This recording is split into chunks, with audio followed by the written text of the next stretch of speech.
Hi everyone, so this video is actually for the divorced, the children there in the separated, and the children there. Good afternoon from here.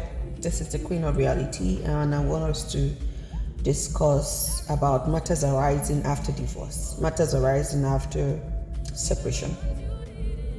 I know by default, because we are hurt, because we're damaged, because we feel our time is wasted, because we're traumatized, there's this reflex to want to just focus on revenge, proving points,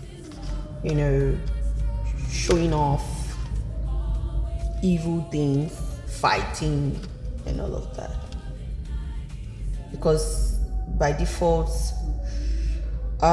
we believe the other person might probably be the cause, or we strongly believe that the other person is the cause of the divorce. All right, I'm driving somewhere. That's where I'm going to.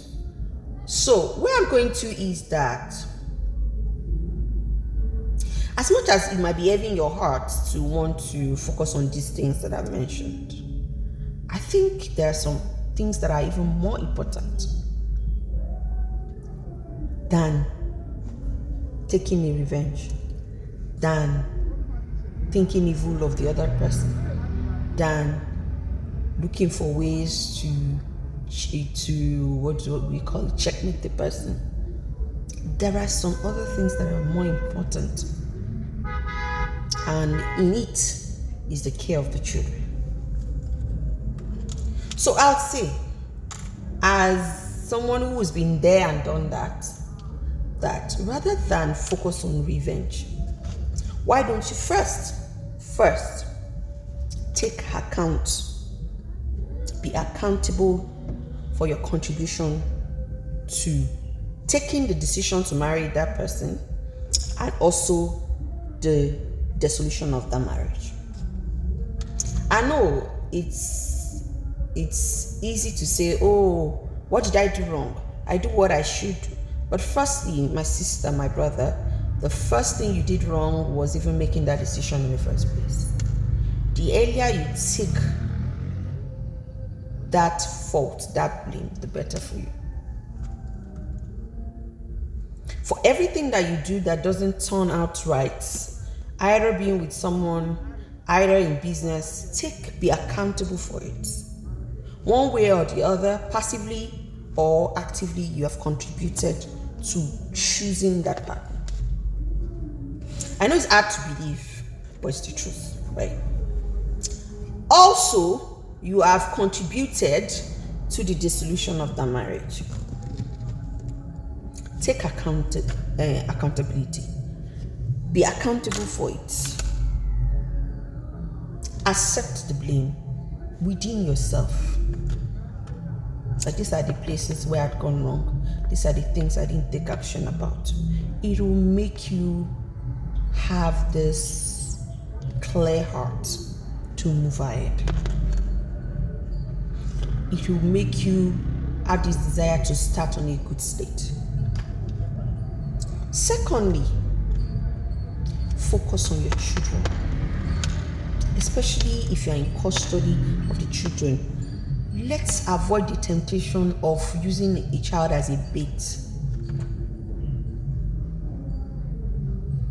I know there are 1001 reasons to be tempted to do that, but I bet you, I tell you, if you're genuinely caring for children, either yours or not yours, trust me, God will provide.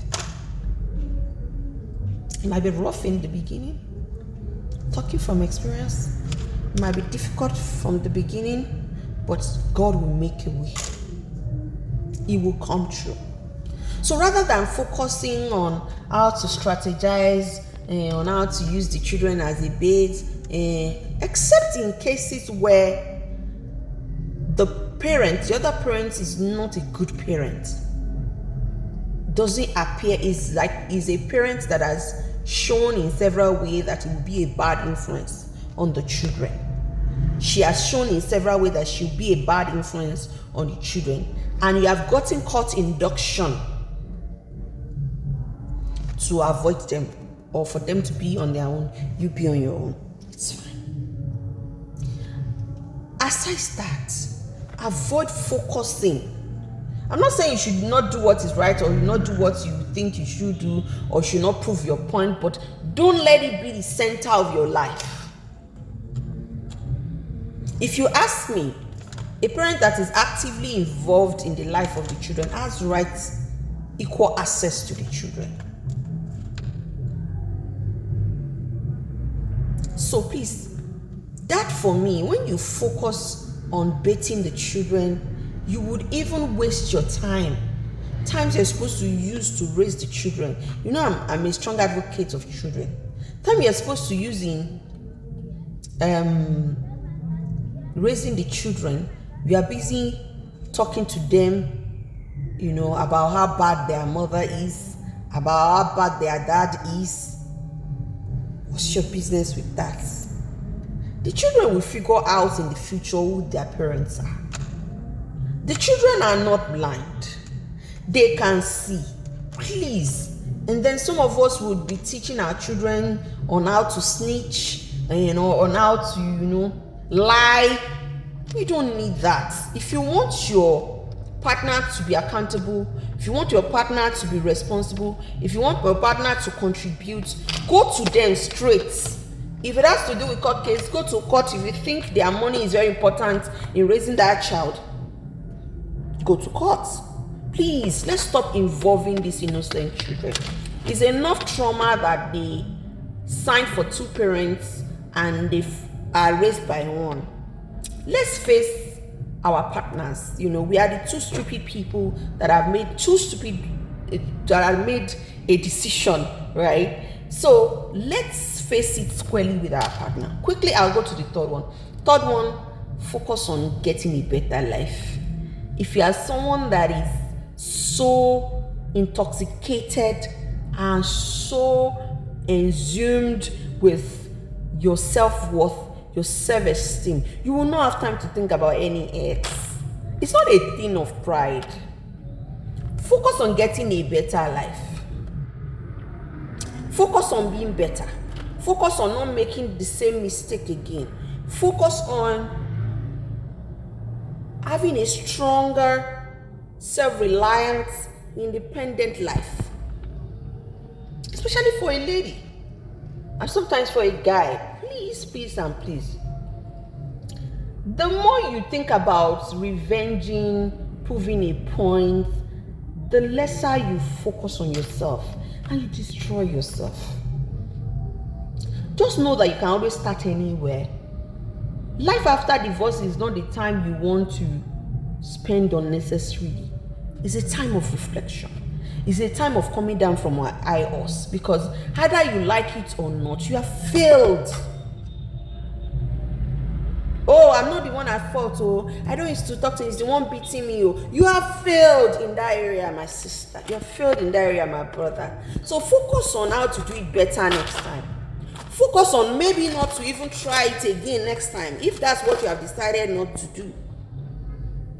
But I have tried that project, you didn't get it right. It's a failure on your part. Take the accountability. Focus on your children, which are the offspring of that relationship, and have a better life. I pray that God will help you as you just say. I love you. Bye for now.